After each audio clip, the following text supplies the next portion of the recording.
Shalom y bendiciones para todos y para todas. Damos gracias al Eterno por la oportunidad que nos da de estos tiempos, celebrarlos, poder intimar con Él.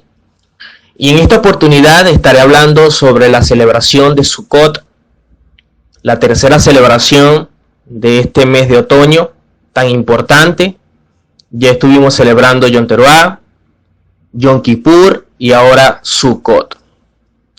Para comenzar, vamos a leer en Mateo capítulo 13, versículo 33, lo que dice la Escritura. Otra parábola les dijo: el reino de los cielos es semejante a la levadura que tomó una mujer y escondió en 3 medidas de harina hasta que todo fue leudado.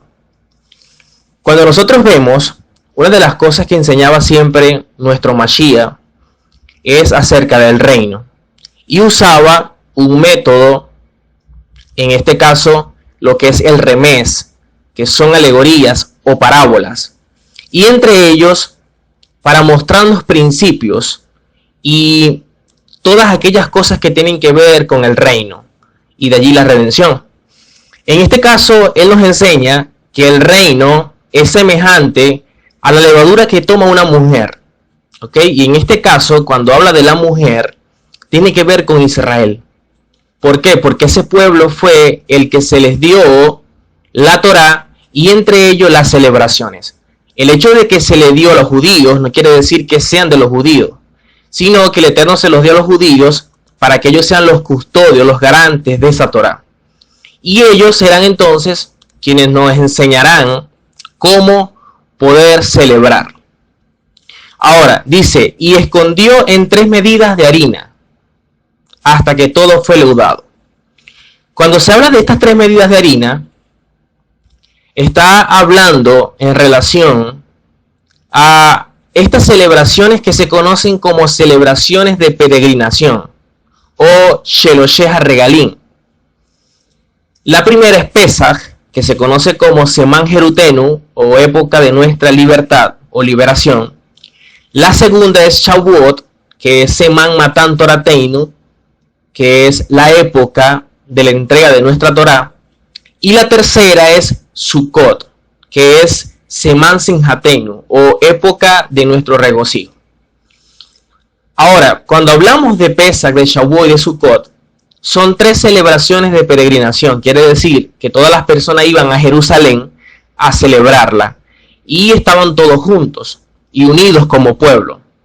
Y la última a la que iban era Sukkot, porque la celebración de Sukkot es la celebración en la cual establece ya la conclusión de un plan, de un proyecto que el Eterno establece. En este caso ya el reino instaurado, el reino mesánico instaurado. Entonces la importancia de que están estas 3 medidas de harina hablándonos acerca de estas celebraciones que se conocen como Shelosheh Regalim, hasta que todo fue leudado, que en otras palabras también la Escritura nos muestra como el fin de la siega, ¿ok? Hablando del reino. Cuando nosotros vemos los orígenes de Sukkot, vamos a leer la Escritura en Levítico capítulo 23, versículo 42 al 43. Dice la Torá: en tabernáculos habitaréis 7 días, todo natural de Israel habitará en tabernáculos, para que sepan vuestros descendientes que en tabernáculos hice yo habitar a los hijos de Israel, cuando los saqué de la tierra de Egipto, yo Adonai vuestro Elohim. Entonces, cuando nosotros hablamos de esta celebración de Sukkot, vemos entonces que los orígenes se deben a la peregrinación de 40 años de los israelitas en su deambular por el desierto, cuando iban camino a la tierra prometida. Quiere decir que en ese recorrido nuestro pueblo construyó viviendas endebles de forma apresurada durante esa travesía por el desierto. Y esto nos muestra entonces que los orígenes de esta celebración se debe a un hecho particular, que el mismo Eterno entonces nos hizo que el pueblo experimentara esta travesía. De allí que vivieron precisamente en cabañas. ¿Ok? Ahora, cuando hablamos de Sukkot, ¿qué significa Sukkot? ¿Qué es lo que representa Sukkot? Sukkot, la palabra Sukkot en hebreo, tiene que ver con cabañas, con enramadas, con tabernáculos. Por eso vamos a ver en las versiones que aparece la expresión tabernáculos. Pero realmente tiene que ver con Sukkot, que son cabañas o enramadas. De allí la expresión suka o suká, que viene a ser el plural de Sukkot.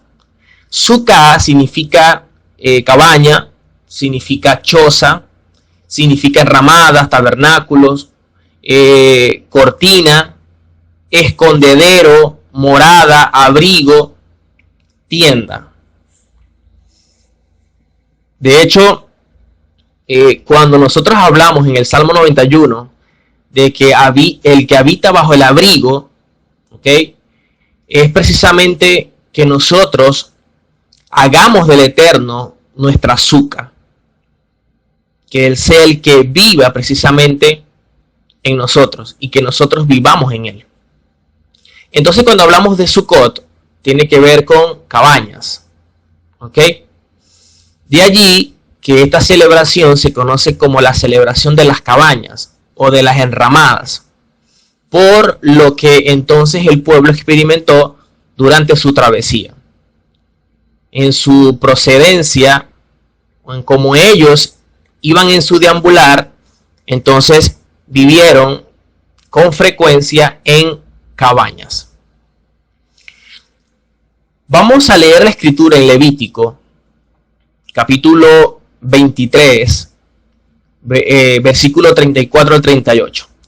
Dice la Torá: habla a los hijos de Israel y diles: a los 15 días de este mes séptimo será la fiesta solemne de los tabernáculos. De allí, Sukkot. Y dice a Adonai por 7 días. Quiere decir que la celebración no es para el ser humano, sino que la celebración es para Adonai. Dice: el primer día habrá santa convocación, ningún trabajo de siervo haréis. 7 días ofreceréis ofrenda encendida a Adonai.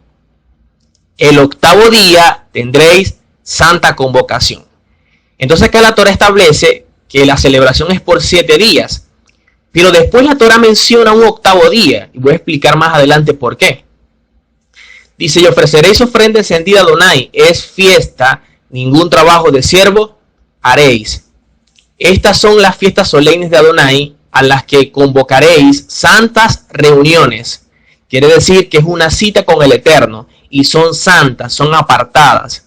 Quiere decir que no podemos tomar ese día como cualquier otro día común, sino hacerlo diferente.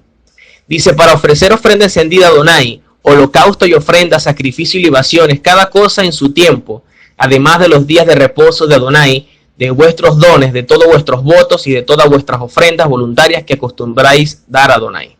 Entonces quiere decir que el pueblo se abocaba a ofrecer ofrenda al Eterno durante todos estos días, porque es la forma como el pueblo podía lograr un acercamiento con el Padre. Entonces, Sukkot es por 7 días. ¿Ok? Viene a ser desde el 15 de Tisri, que es el mes séptimo, hasta el 22 de Tisri, por 7 días. Luego viene entonces un octavo día, que dice que es Shabbat, y tiene que ver con algo que se llama Shemini Atzeret, ¿ok? Que también rabínicamente se conoce como Simchat Torah, pero eso lo explico más adelante. Entonces la celebración es por 7 días y también hay un octavo día, ¿ok? Lo más importante es que el primer día dice que es Shabbat y el octavo día también es Shabbat. Cuando hablamos de Sukkot, Sukkot tiene varios nombres. Se le conoce como Hag HaSukkot porque tiene que ver con la celebración de las cabañas, que ya lo dije, Y esto tiene que ver también o posee una conexión con la salida de Mizraim o Egipto. Recordemos que cuando el pueblo salió, de la esclavitud, salió de Egipto, leemos en Éxodo capítulo 12, 37 que dice: partieron los hijos de Israel de Ramsés a Sucot, como 600,000 hombres de a pie, sin contar los niños. Entonces, si leemos allí esa cita, Sucot como lugar fue precisamente el primer lugar, valga la redundancia, donde ellos pasaron, de Ramsés. Lo primero donde llegaron fue Sucot. Y aunque pudiéramos leerlo de forma literal, eso también nos muestra una enseñanza en lo profético. Porque si algo nos muestra la Torá, es que después de este sistema, lo próximo que va a ser es el reino. Cuando ya esté completamente establecido en Sucot. Por eso esta celebración es sumamente importante, porque ya nos muestra el fin del proyecto del Eterno. Por lo tanto, Hag HaSukkot nos muestra una conmemoración de esa residencia temporaria que el pueblo tuvo en la azúcar. Cada familia cómo usaba esa azúcar, ese enramado. Lo otro que también rabínicamente se conoció Hag HaSukkot como Hag, Hag, que es J-A-G, normalmente se traduce como fiesta, sin embargo va más allá de eso, porque no es una fiesta como normalmente uno la ve. De hecho, la expresión Hag tiene una raíz hebrea que quiere decir mover en círculos. Tiene que ver como que con marchar en procesión, como celebrar, como danzar. Es un asunto de regocijo, de algarabía. Por eso en el Talmud también se conocía Sukkot como Hag, por todo lo que se hacía. Y también por ser la última festividad que aparece en la Torá, entonces se tornaba de mayor relevancia. Otro de los nombres de Sukkot es Seman Simhatenu, que significa la época de nuestro regocijo. Y una de las razones por las cuales Sukkot es un tiempo de regocijo es precisamente porque luego del tiempo de arrepentimiento que se llevaba a cabo precisamente en Yom Kippur, lo próximo venía era el gozo. ¿El gozo por qué? El gozo del pueblo al saber que eran perdonados, que habían sido perdonados. La otra cosa que generaba gozo era cuando el campesino terminaba de recolectar su cosecha para llevarla a su hogar. Luego de tanto tiempo de trabajo, ya él sabía que en ese momento iba entonces a recoger su cosecha y entonces llevar esa bendición, esa provisión para su hogar. Eso generaba entonces regocijo. Y el otro regocijo que también se daba era la alegría de la unión y la concentración de todo el pueblo en Jerusalén, Quiere decir que todos los que estaban alrededor tenían que subir a Jerusalén para entonces unirse y estar como pueblo participando de esta celebración de Sukkot. Por eso es que el gozo de Sukkot era tan grande que era conocido como la época de nuestro regocijo. De hecho, en la escritura también vemos Yehoshua habla del gozo, y ahorita vamos a leer el texto. En Deuteronomio 16, 14 al 15 dice: y te alegrarás en tus fiestas. Y de ahí aparece la expresión Besamachta Behagega. Por eso la alegría de las fiestas o de la celebración. tú, tu hijo, tu hija, tu siervo, tu sierva y el levita, el extranjero, el huérfano y la viuda que vive en tus poblaciones.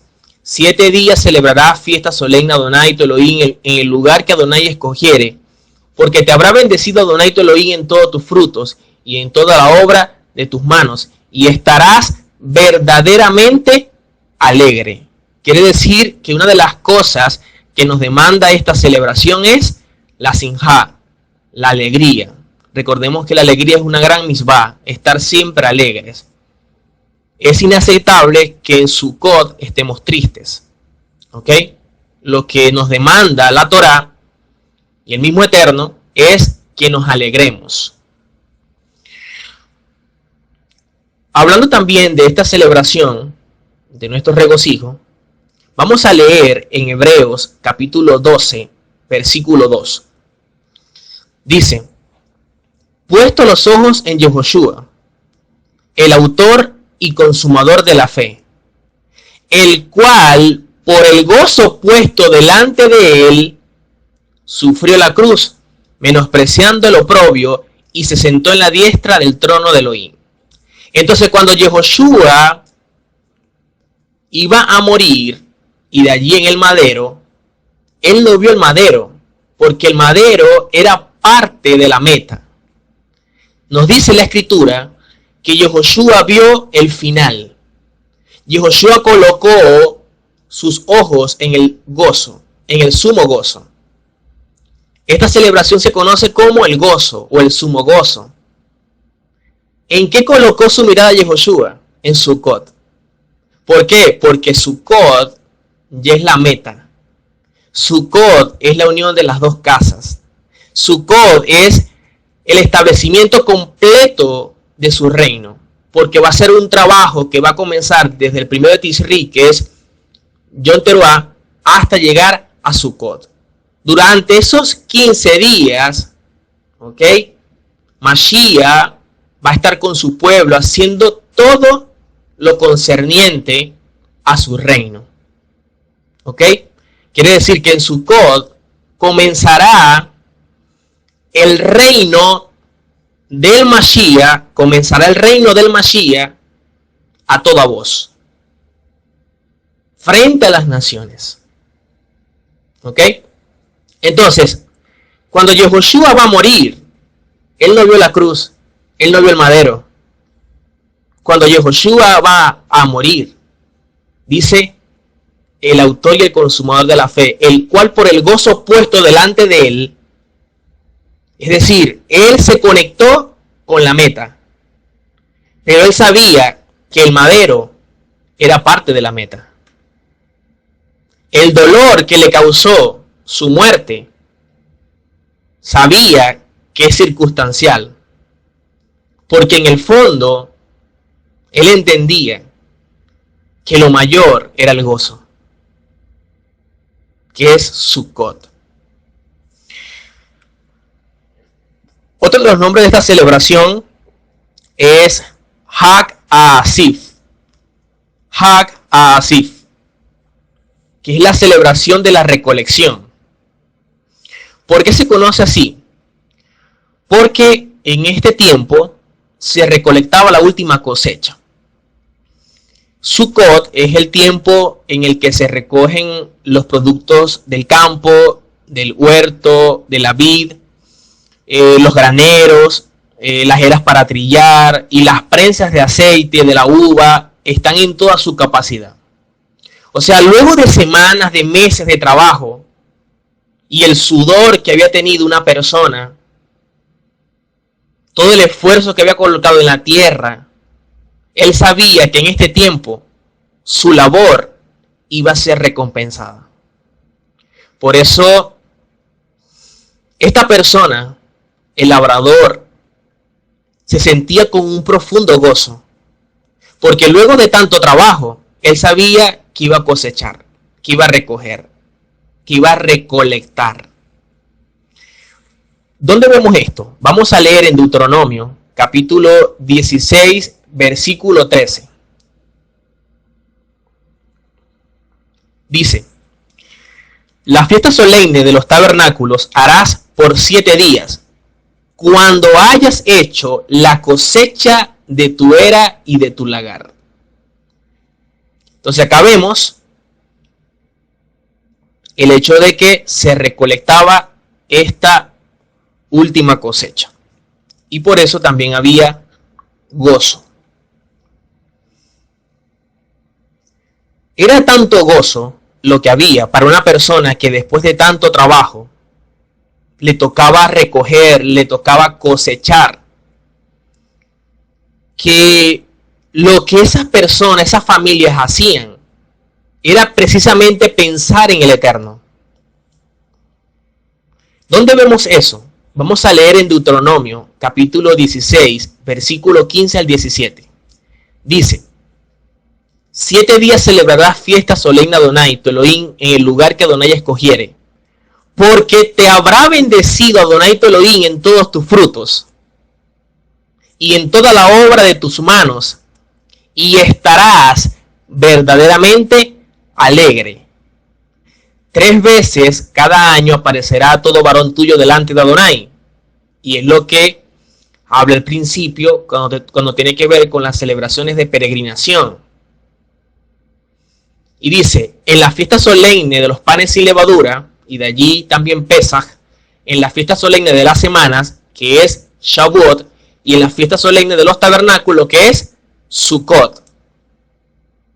Y ninguno se presentará delante de Adonai con las manos vacías, cada uno con la ofrenda en su mano, conforme a la bendición que Adonai tu Elohim te hubiera dado. Entonces, después de que una persona trabajara, después de que una persona se esforzara y recibiera su cosecha, su recolección, no va a tener como esa gratitud delante del Eterno de llevar su ofrenda. Claro que sí. Por eso el mismo Eterno lo estableció. Y estas 3 celebraciones de peregrinación eran las mismas 3 celebraciones en las cuales el pueblo llevaba sus primicias.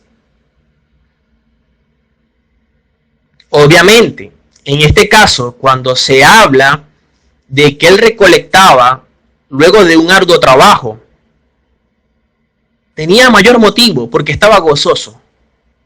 Y a través de ese gozo no se presentaba con las manos vacías, sino que llevaba su ofrenda conforme a la bendición que Adonai le dio.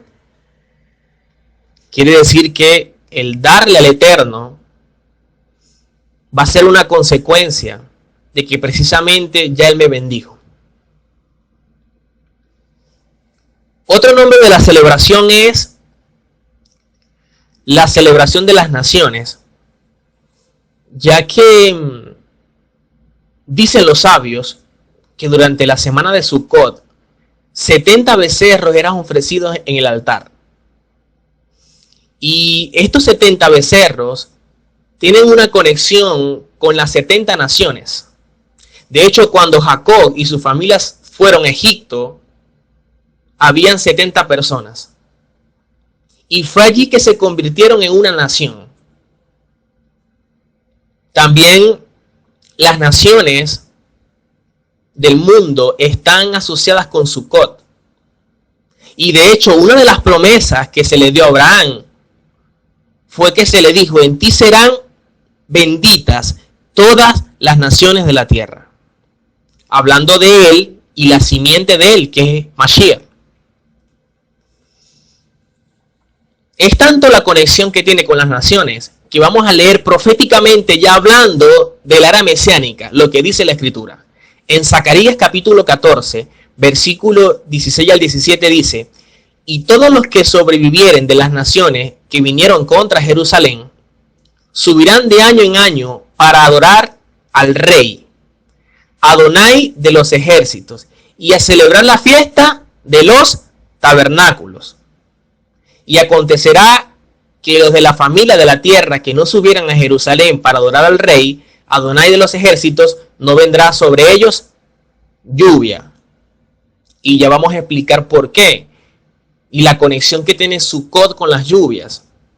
Entonces, vemos acá que ya con el reino, porque aquí estamos hablando con la era mesiánica, ya cuando Mashiach venga, dice que las personas que sobrevivieron y que estén en las naciones deberán subir a Jerusalén de año en año para adorar al Rey y celebrar la fiesta de los tabernáculos. Por eso se conoce como la fiesta de las naciones, porque se le da una oportunidad a las naciones para que puedan ser parte. Ahora, el que se niega o el que se llegase a negar tendrá una consecuencia. No habrá lluvia. Y la ausencia de lluvia es maldición. ¿Ok? Ahora bien, muchas personas se niegan a celebrar las celebraciones del Eterno, porque que son judías. Aquí estamos viendo que con el reino igual van a tener que celebrarla. Es preferible hacerlo aquí, de alguna manera, con honor, para conexión con el Eterno, a tener que celebrarla obligado allá. Creo que el mundo religioso debería reflexionar y aceptar realmente que las celebraciones del Eterno son citas proféticas. Pero lamentablemente, Satán nos vendió una idea equivocada. Que esos son de los judíos y que por lo tanto no me voy a judaizar. Es que no estamos judaizando. Estamos desconectándonos con nuestro Padre, que es diferente. Entonces, cuando habla de esto que aparece acá, que acabo de leer, tiene que ver con la plenitud de esta fiesta, que es en el 7º mes, y se va a experimentar con la venida del Mashiach, cuando Él gobierne, cuando Él reine sobre la tierra durante la edad mesiánica, o lo que se conoce como Atid Labó, que ya lo he dicho en otras ocasiones. Entonces será un tiempo de gozo para todos los creyentes en el Mashiach, será la gloria de Israel, como dicen las Escrituras, porque llegará la unión de esas dos casas. ¿Ok? Sukkot, como he dicho, nos muestra el final de un proyecto. Sukkot es la meta.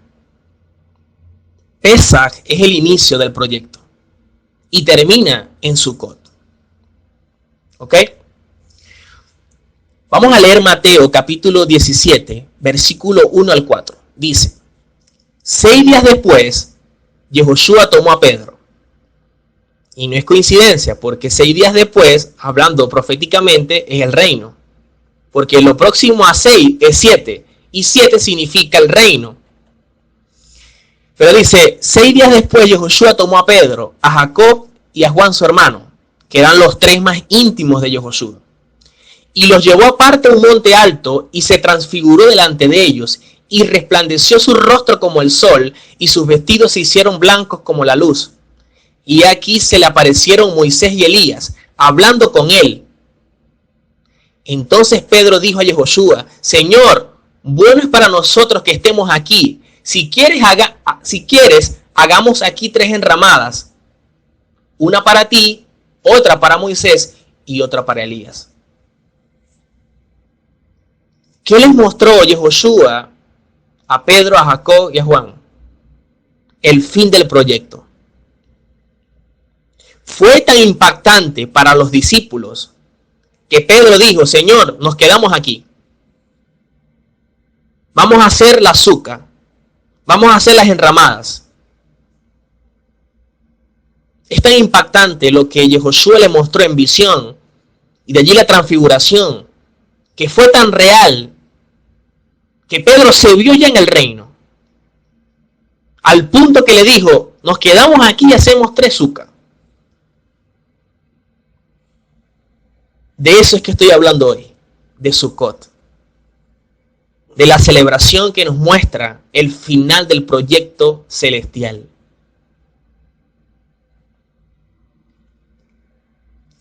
Otro de los nombres por la cual se conoce esta celebración es la celebración de la dedicación, ya que los sabios nos enseñan que el rey Shelomó o Salomón dedicó el templo, lo que se conoce como el Bet Hamikdash, durante la festividad de Sukkot, basado en Primera de Reyes 3. Y por eso en un momento dado se le dio también este nombre a esta festividad, como la de la dedicación. ¿Ok?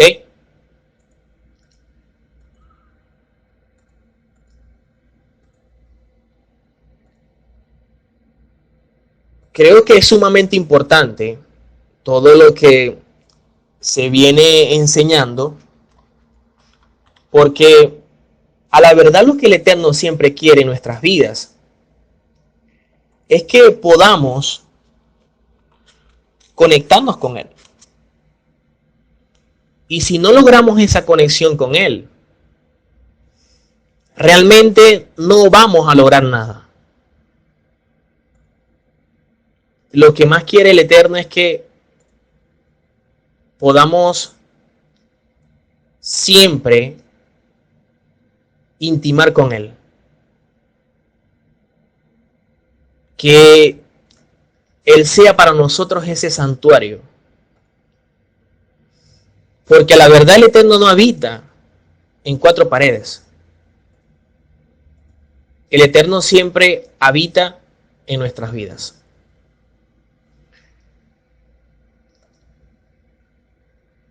Otro de los nombres que tiene esta celebración es la celebración de la provisión.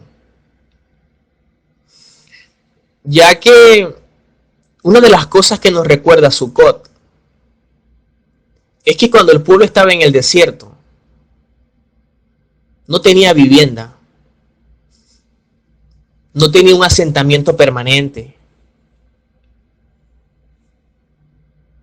no tenía nada físico.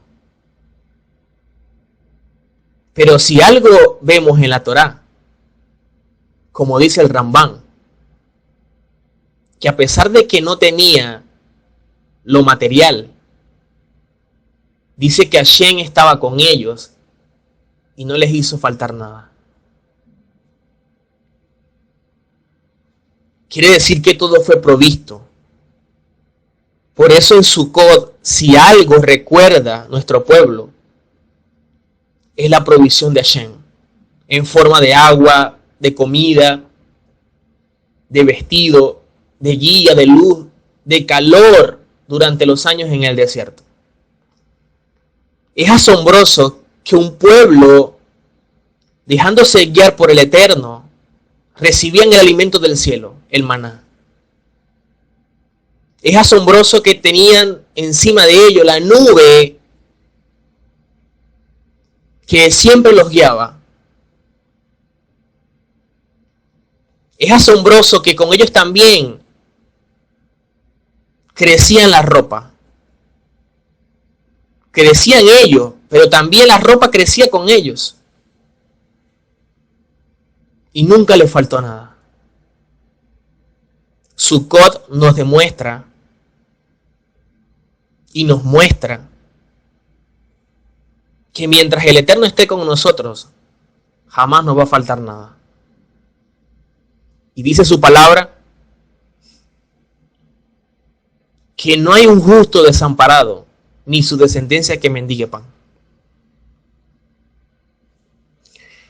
Otro de los nombres de esta celebración de Sukkot es la celebración de las luces, ya que una de las ceremonias que se hacían en los tiempos del templo era que se iluminaba el templo.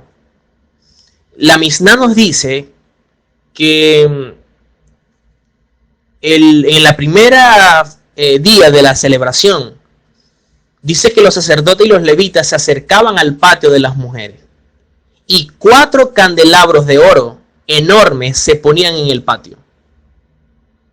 Aproximadamente se dice que medían unos 50 codos de alto y unos 25 metros.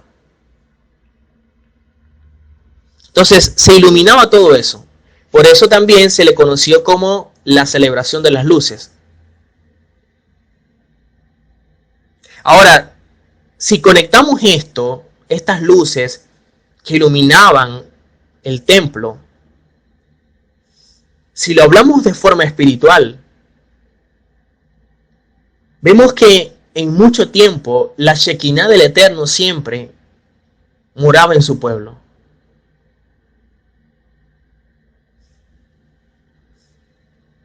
Yehoshua habla y dice que Él es la luz del mundo. Quiere decir que así como se colocaba esta menorá para alumbrar el templo, creo que una de las cosas también que nos demanda Sukkot es que podamos también iluminar a otros.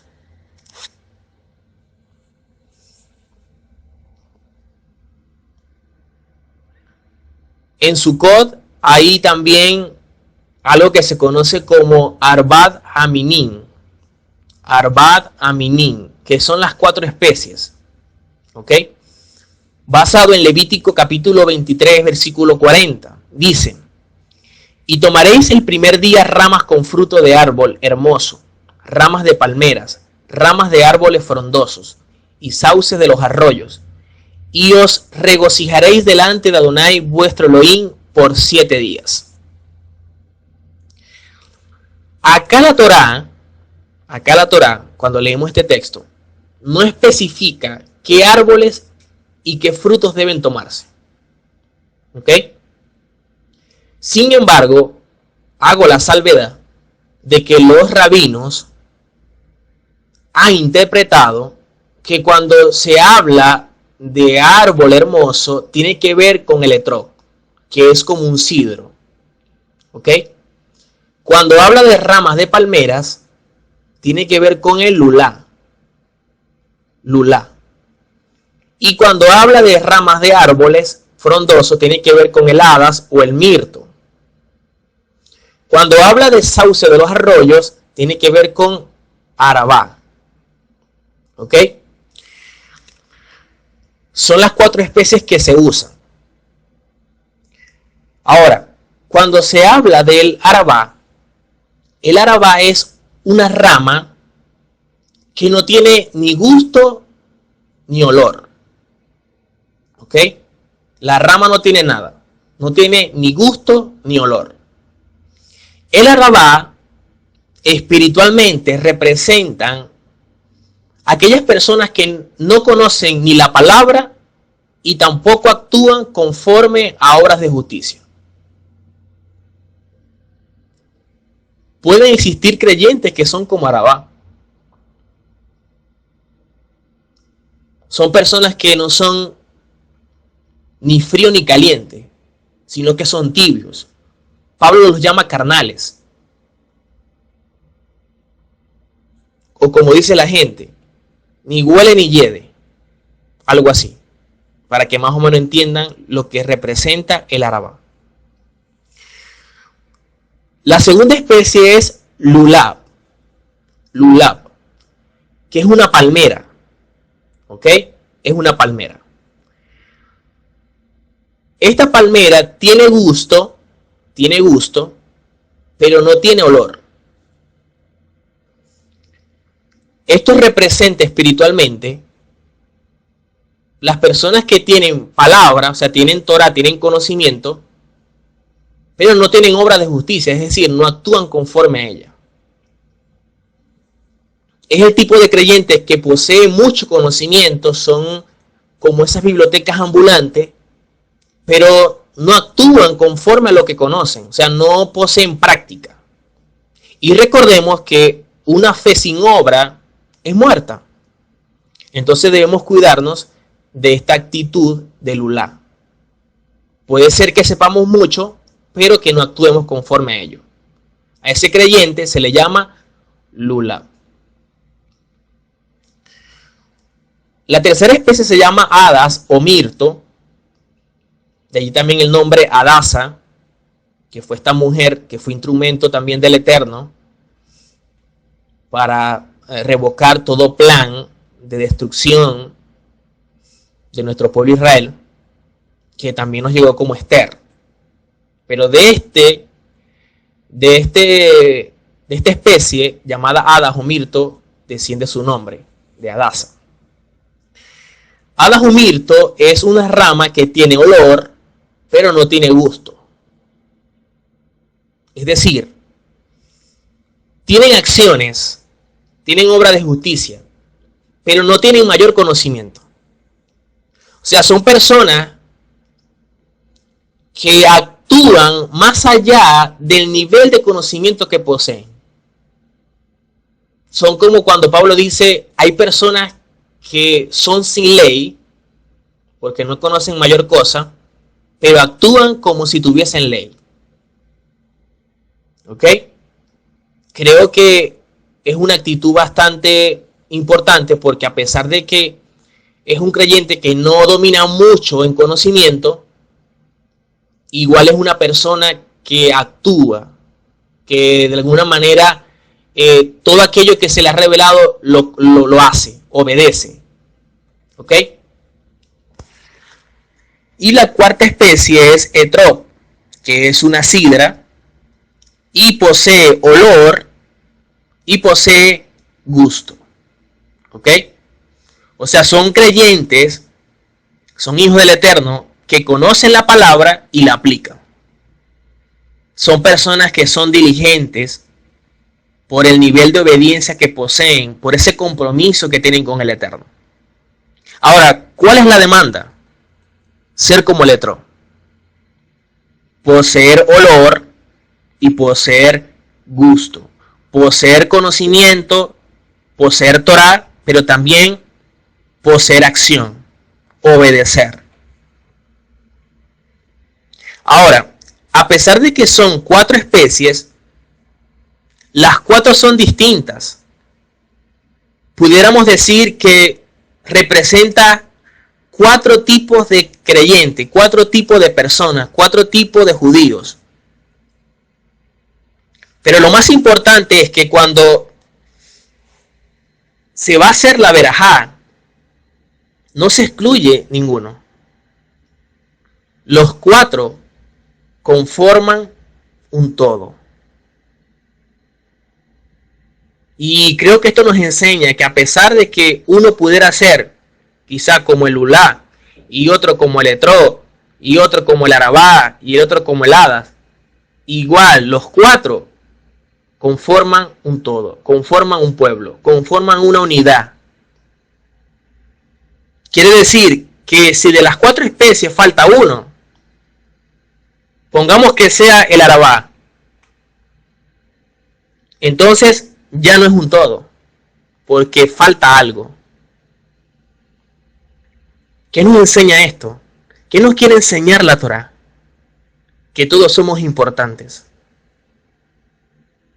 Obviamente, nuestra meta es transformarnos en esos etró.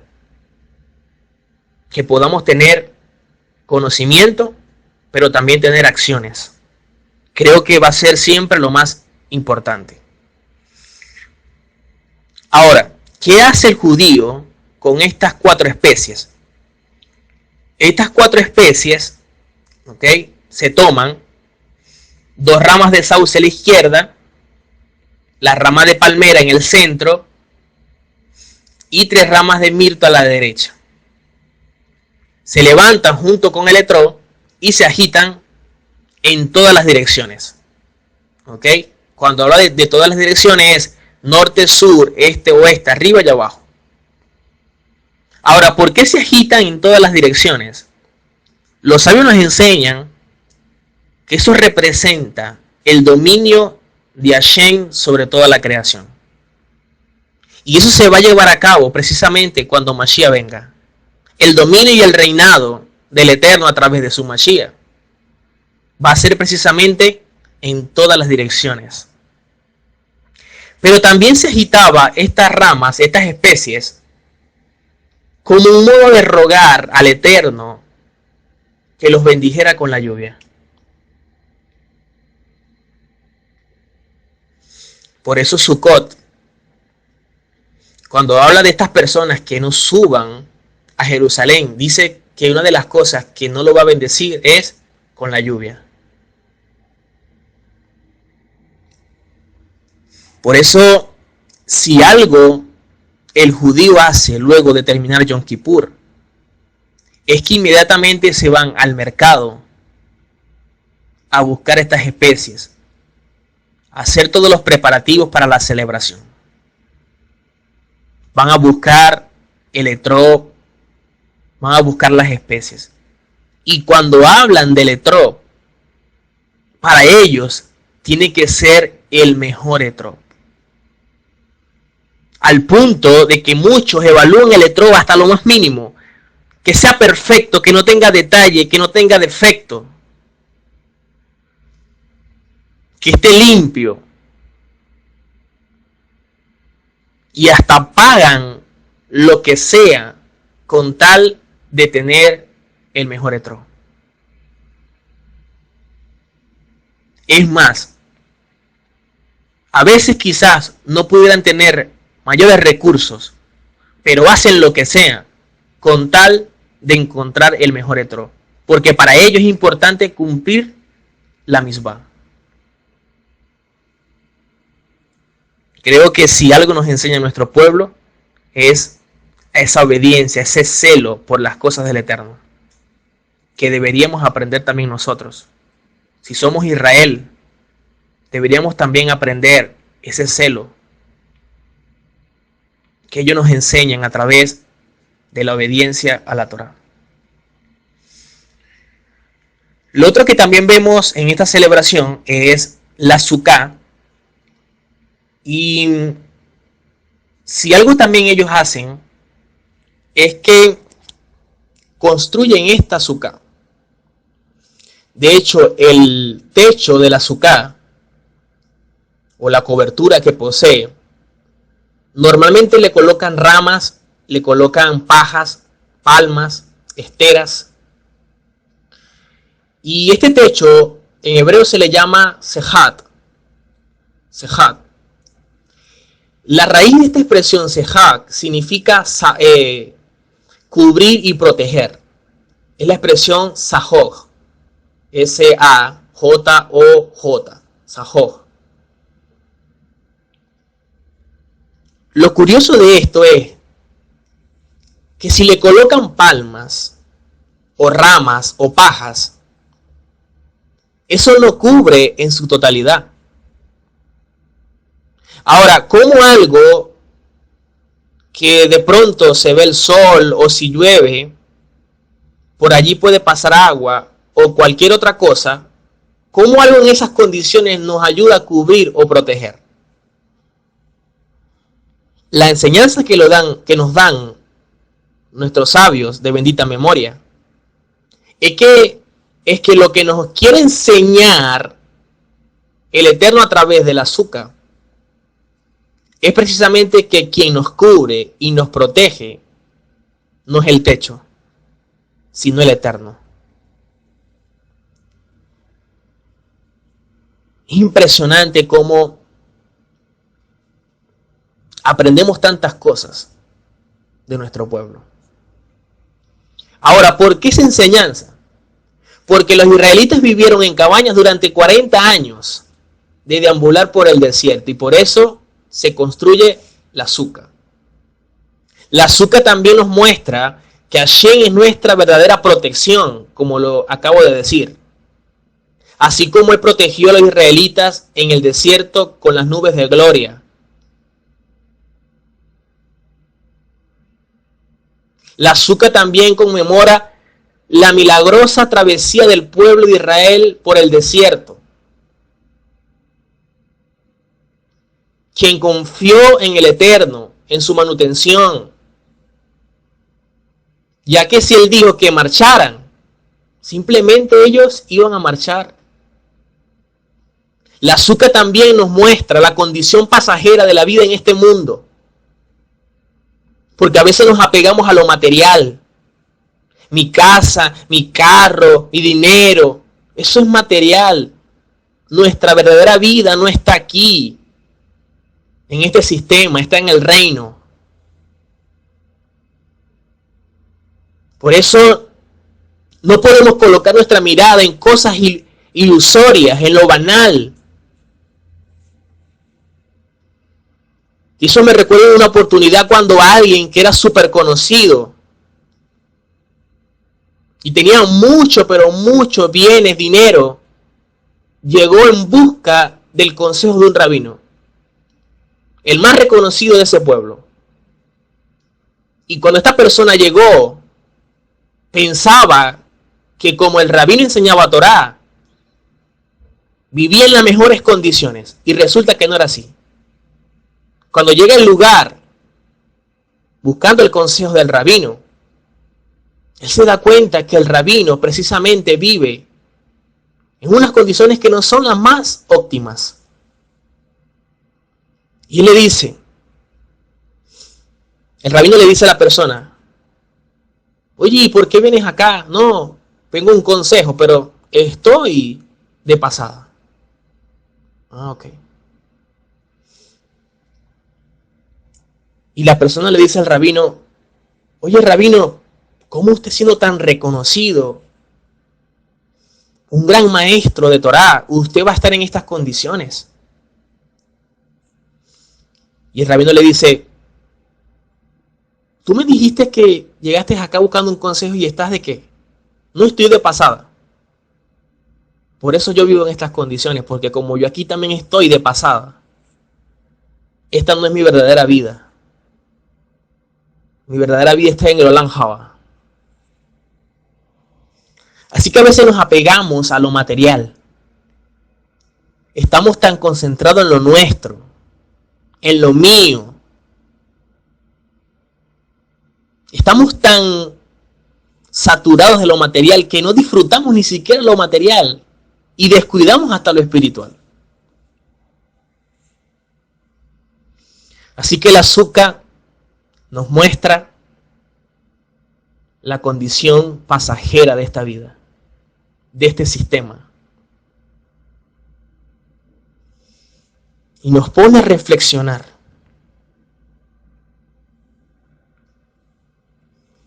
Levítico 23, 42 al 43 dice, en tabernáculos habitaréis 7 días, todo natural de Israel habitará en tabernáculos, para que sepan vuestros descendientes que en tabernáculos hice yo habitar a los hijos de Israel cuando los saqué de la tierra de Egipto, yo Adonai, vuestro Elohim. Entonces, basado en esto, en lo que dice la Torá, en tabernáculo habitaréis 7 días, es que nuestro pueblo tiene como costumbre construir la azúcar, y de esta forma entonces, allí muchos duermen, muchos estudian, muchos comen y todo eso.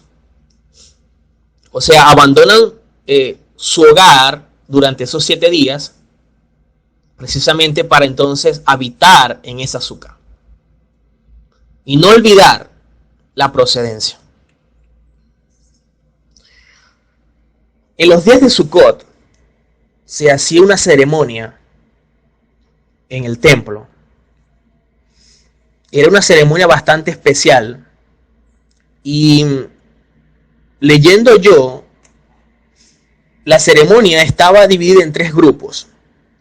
Había un grupo que estaba compuesto por los sacerdotes que llevaban a cabo los sacrificios. O sea, habían varias tareas. Había otro grupo de sacerdotes que iban al Valle Moxad, o sea, donde se volcaban las cenizas al principio del Shabbat. Y allí cortaban los sauces y después de todo formaban una línea con todos los sacerdotes sosteniendo el sauce. ¿Ok? Todo el camino de regreso al templo dice que estaba cubierto por peregrinos que iban a Jerusalén. O sea, era algo tan impresionante, algo en unión. Pero había un tercer grupo de sacerdotes y que este estaba encabezado por el Cohen Gadol o el sumo sacerdote. Y este grupo salía fuera por la puerta conocida como la puerta del agua. ¿Ok? Ellos iban al estanque conocido en las versiones como Siloé o Shiloah, que significa suave corriente de aguas. Y ahí el sumo sacerdote tenía un jarrón de oro y sacaba el agua conocida como el agua viva o Main Haim y la dejaba en el jarrón. Obviamente, esta ceremonia desapareció después de la destrucción del segundo templo, como en el año 70 de la era común. Hoy día, en las sinagogas dentro de nuestro pueblo, lo que se acostumbra es a recitar las oraciones por los pedidos de lluvias, ¿ok? Eso siempre se ha mantenido. Ahora, esta última ceremonia que hablé,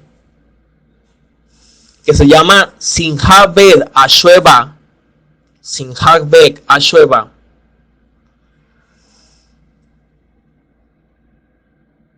esta ceremonia que se realizaba todas las noches en la celebración de Sukkot. Hacían una procesión al manantial de Shiloah y de allí extraía el agua para colocarla sobre el santuario. Pero ese momento era un momento de alegría, de expectación, porque se le sumaba también las luces de las menorot, o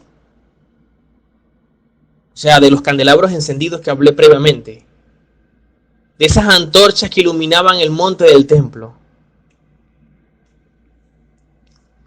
Ahora, una de las cosas que recitaban era Isaías capítulo 12, versículo 3 al 6, dice: sacaréis con gozo aguas de las fuentes de la salvación, y diréis en aquel día: cantad a Adonai, aclamad su nombre, haced célebres en los pueblos sus obras, recordad que su nombre es engrandecido.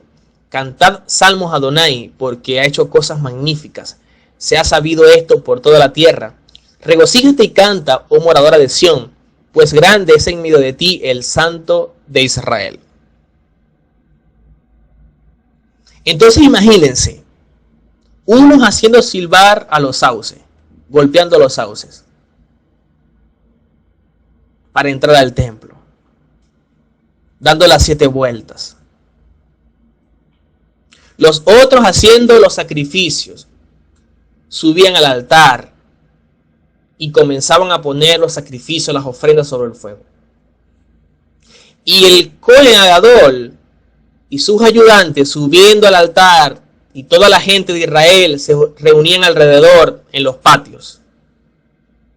Y la gente comenzaba a cantar esta cita: sacaréis con gozo aguas de las fuentes de la salvación, como dice la Mishnah en Sukkot 5.1.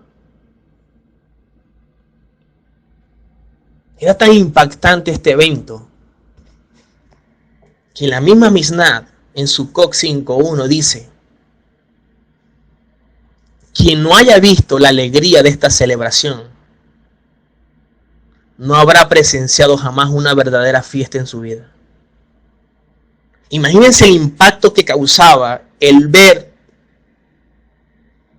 todo esto que se hacía. Un momento de alegría, de algarabía. Ahora, ¿por qué era de alegría? Porque en este tiempo era donde se acostumbraba a juzgar al mundo con referente al agua. Si habría lluvia o sequía. Por eso una de las oraciones que se pedía era sacar el agua. Se pedía un año colmado de lluvias, porque la lluvia representa bendición.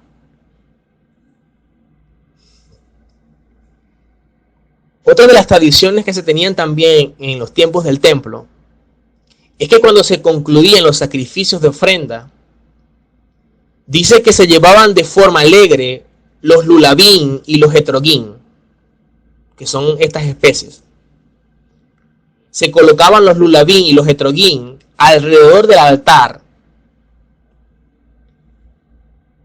Y mientras se colocaba eso, el pueblo cantaba con voz firme: oh Adonai, sálvanos ahora.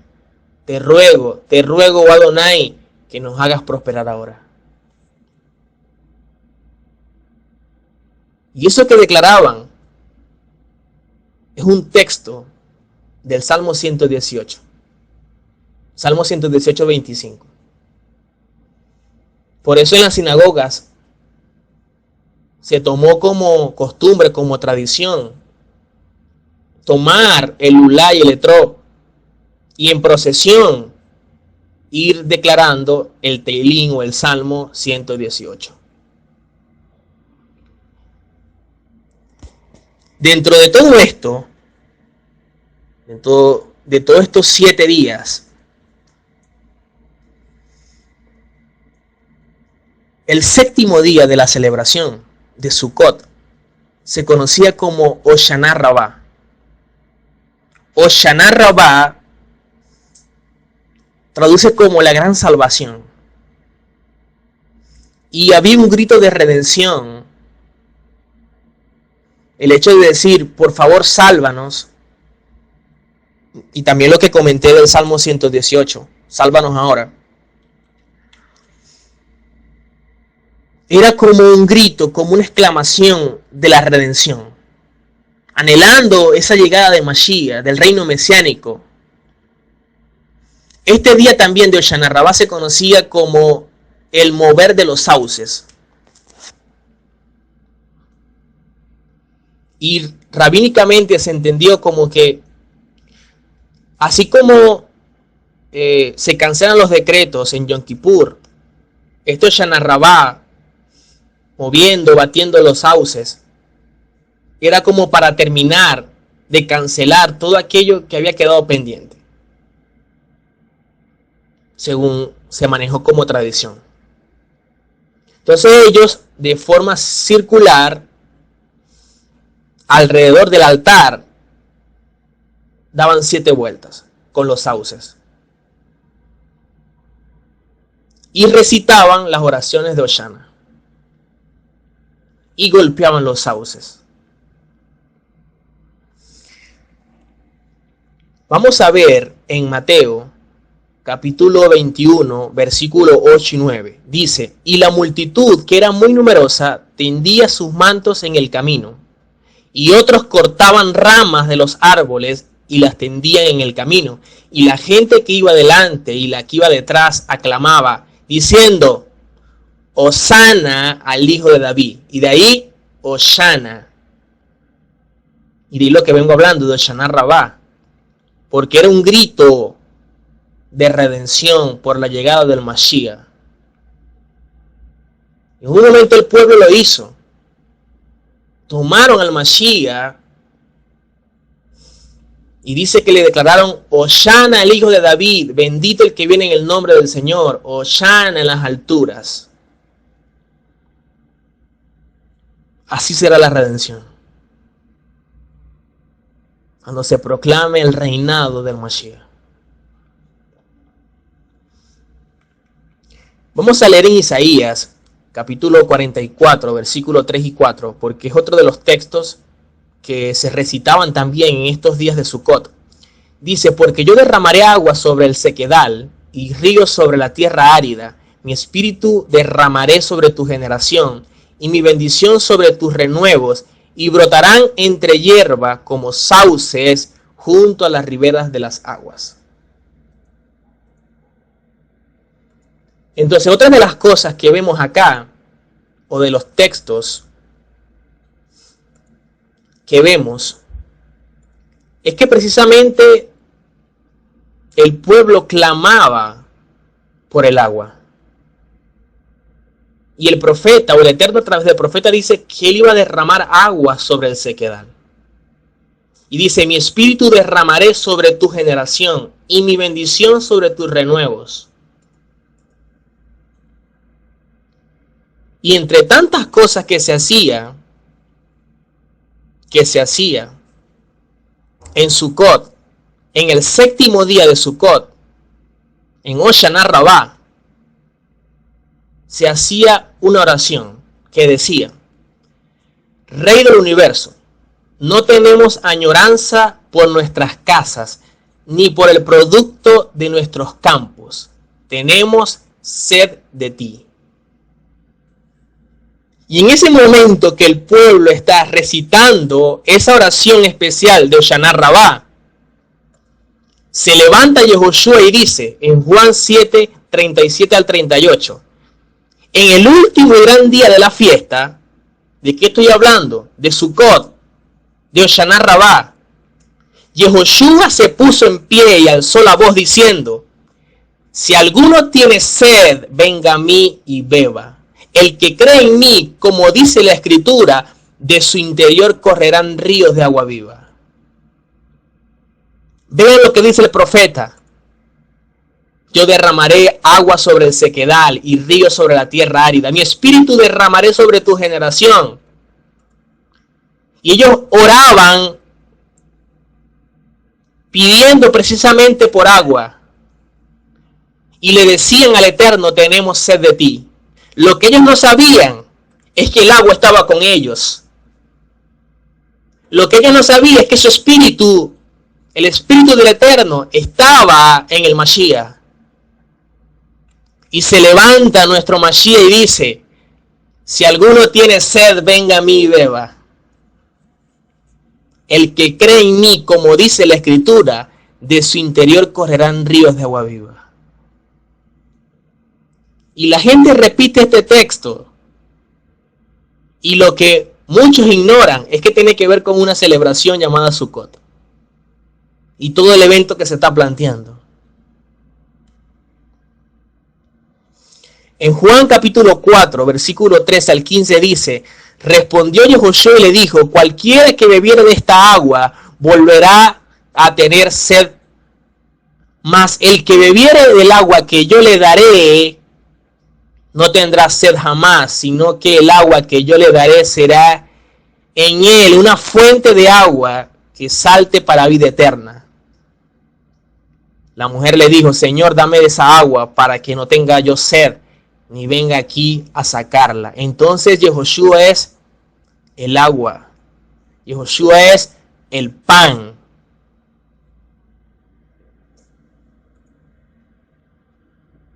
Qué impresionante todo lo que nos muestra la Escritura. Y qué hermoso cuando cada texto nos revela a nuestro Santo Maestro.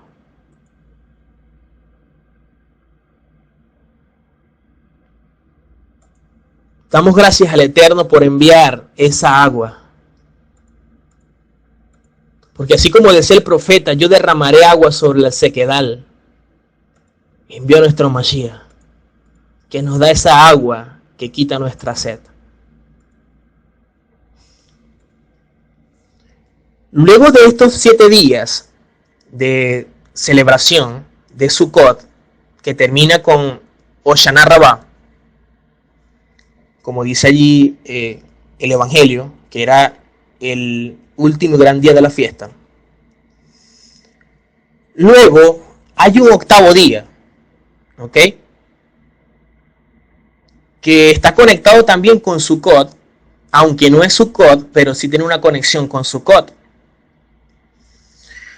que se llama Shemini Atzeret, ¿ok? Y rabínicamente también se conoce como Simchat Torah. Entonces, Shemini Atzeret o Simchat Torah es basado en lo que dice en Levíticos 23:36. Dice: 7 días ofreceréis ofrenda encendida a Adonai. ¿Ok? De allí Sukkot, que termina con un Hoshana Rabbah. Pero dice: el 8º día tendréis santa convocación y ofreceréis ofrenda encendida a Adonai. Es fiesta, ningún trabajo de siervo haréis. Por lo tanto, este 8º día es Shemini Atzeret. ¿Ok? Shemini Atzeret. Ahora, ¿qué nos enseñan los sabios de todo esto? De esta expresión Atzeret. ¿Ok? O la retención del 8º. ¿Qué es una retención? ¿Y por qué, si la Torah viene hablando de 7 días, por qué entonces coloca un 8º día? El Midrash nos dice que es como si el mismo Eterno le dice a Israel: los retengo junto a mí. Es como ese rey que invita a sus hijos a un banquete que durará varios días, 7 días. Pero cuando llega ya el momento de irse, le dice a sus hijos: hijos míos, por favor, quédense conmigo otro día. como diciendo, la partida de ustedes me es difícil para mí, acabamos de pasar Yom Teruah, Yom Kippur y Sukkot juntos, los he juzgado, los he perdonado, los he protegido, pero no quiero que se vayan tan pronto, quédense un día más. Entonces, los sabios lo ven como esa extensión en la que el Eterno quiere que estemos un día más con Él. La Mishnah también nos dice que la primera tarde del octavo día se llama Shemini Atzeret y la segunda tarde se llama Simchat Torah. Sin embargo, en Israel ambas celebraciones se hacen juntas. O sea, Shemini Atzeret y Simchat Torah se celebran en el octavo día. La palabra Shemini es octavo y la palabra Atzeret significa detención y se relaciona con asamblea. Por lo tanto, cuando hablamos de Shemini Atzeret es como la retención de la asamblea, ¿ok? O la detención de la asamblea, o la asamblea del octavo. Precisamente porque el Eterno quiere que logremos una conexión con Él, pero más profunda, siendo su pueblo, siendo su Kaal, su asamblea, que podamos precisamente estar con Él. Una de las declaraciones que se hacen también en Sukkot es Ufros Aleinu Sukkot Shalomeja. Significa extiende sobre nosotros tu Sukkah de paz. ¿Por qué? Porque Sukkot nos enseña que nuestra vida es endeble, que nuestra seguridad la tenemos en el Creador y que debemos ser totalmente dependientes a Él. Porque de Él viene la paz, de Él viene el gozo, de Él vienen las bendiciones. Esa es la enseñanza de Sukkot. Nuestra vida no debe estar puesta en lo material. Como dice Rav Shaul, que coloquemos nuestra mirada en las cosas que no se ven, porque las que se ven son circunstanciales y las que no se ven son eternas. Sukkot también nos muestra el nacimiento del Mashiach. Yehoshua no nace en diciembre, ni menos un 25 de diciembre. Eso es paganismo. Yehoshua nace en una celebración. Las celebraciones precisamente nos muestran al Mashiach también. Por eso cuando estudiamos el nacimiento de Yohanan, todo lo que se da con el padre de Yohanan, que es Zacarías, el turno en el que servía en el templo, la octava clase, cuando el ángel se le aparece también a Elizabeth o a Elisheba, y luego la diferencia que tiene Miriam con el embarazo, que son 6 meses, cuando calculamos todos los tiempos nos damos cuenta que el Mashiach nace en una celebración, que es Sukkot. Por eso es que la señal que se le da es que estará envuelto en lino fino y en una azúcar. Que la versión nos dice de forma inequívoca que estará en un pesebre, cuando los pesebres no existen en Israel, y que estará envuelto en pañales, cuando tampoco existían. ¿Y cuál señal es esa? Cuando hoy día las personas utilizan pañales, en este caso los niños. Pero señal sí es que digan que estaba envuelto en lino fino, porque solamente los que usaban el lino eran los sacerdotes, y nos muestra a Yehoshua como nuestro Cohen Gadol, y que nos digan precisamente que estaban en una azúcar, por lo que representa la azúcar, y porque él era el instrumento del Eterno también para llevarnos al final del proyecto, que es Sukkot. Es más, la misma escritura nos dice y nos muestra realmente. En Lucas capítulo 2, versículo 10 al 11 dice: pero el ángel les dijo: no temáis, porque aquí os doy nuevas de gran gozo. ¿Y cómo se conoce Sukkot? Como la celebración del gozo, que será para todo el pueblo, que os ha nacido hoy en la ciudad de David un Salvador, que es el Mashiach. En Juan capítulo 1, 14 al 15 dice, y aquel verbo fue hecho carne. El verbo hablando de la palabra del Eterno, la voluntad del Eterno, fue hecho carne. Pero dentro de ese verbo, dentro de ese plan, estaba la idea de un Mashiach. Existía en la mente como proyecto del Eterno. Se hizo carne porque lo que estaba en la mente del Eterno se proyectó. Y dice, y habitó entre nosotros. La expresión habitó también tiene que ver con Sukkot, con Sukkot. Hablando del mismo Yehoshua. Y el mismo Juan dice, este es de quien yo decía, el que viene después de mí es antes de mí porque era primero que yo.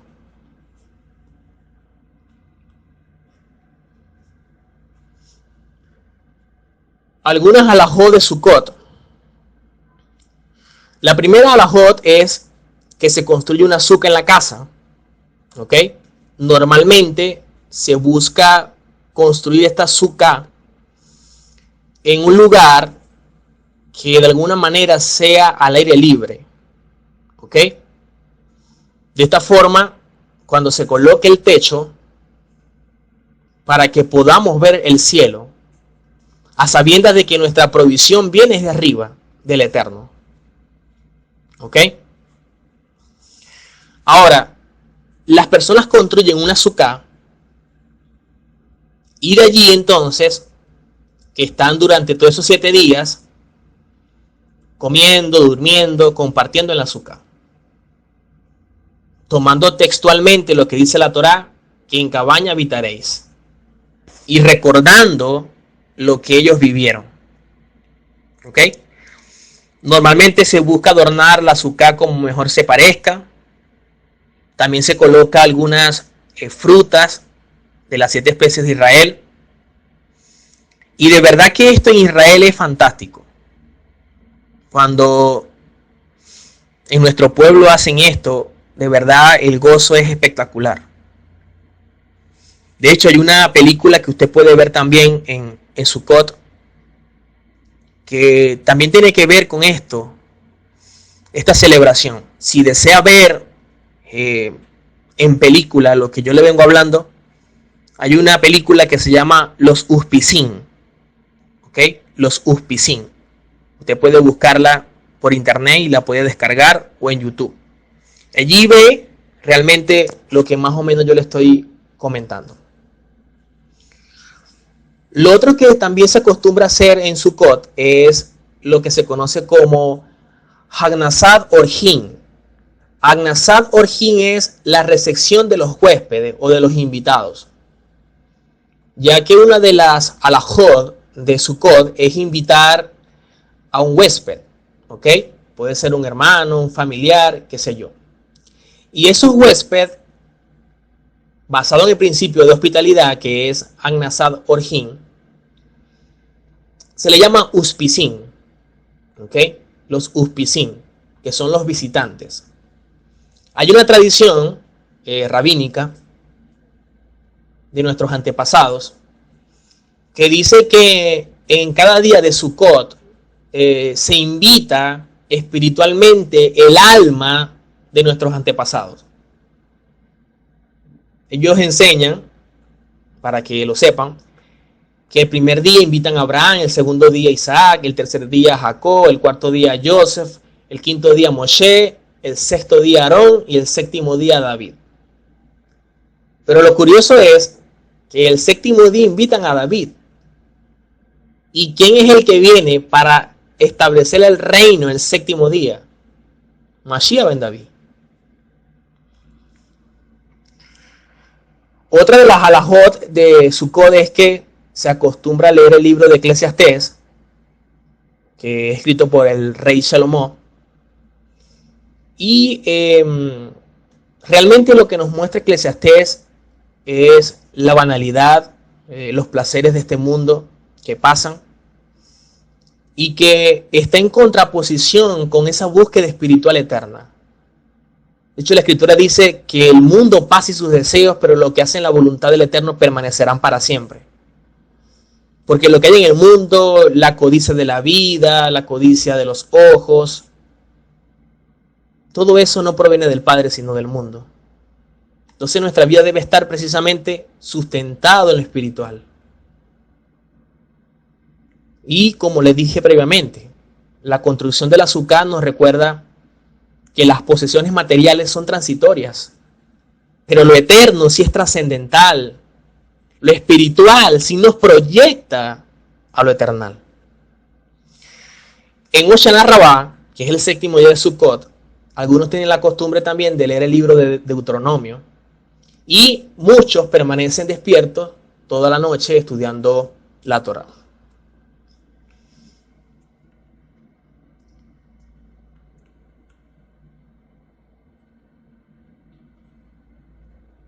Otra de las cosas que se hacen es que en Simchat Torah, que recordemos que es el octavo día, que se celebra junto con Shemini Atzeret, se celebra la finalización del ciclo de Torah. ¿Ok? La finalización del ciclo de Torah. O sea, las 54 porciones que estudiamos durante el año finalizan.